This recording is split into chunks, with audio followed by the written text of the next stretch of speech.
সকাল থেকেই চশমা চোখে নান্টু জেঠু পদ্য লেখে।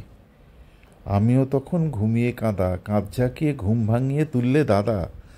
এমন সময় দমকা হাওয়ায় পর্দা ওড়ে দূর জানালায় কড়কড়িয়ে বাসটা হঠাৎ পড়ল জোরে গাছের পড়ে। ম্যাওপুষিটা ভয় পেয়েছে, খাটের তলায় সেঁধিয়ে গেছে। মায়ের হাতের ভুনি খিচুড়ি আজকে মোরা খেতেই পারি, সঙ্গে যদি বেগুনি পাই, তার বেশি আর কী বা চাই। ঝমঝমিয়ে বৃষ্টি এলো, বাড়ির উঠোন ডুবেই গেল। বাবার কাঁধে চেপে বসে স্কুলের পথে অবশেষে। স্কুল ছুটি আজ, বৃষ্টি দিবস, মনের খুশি মানে না বস।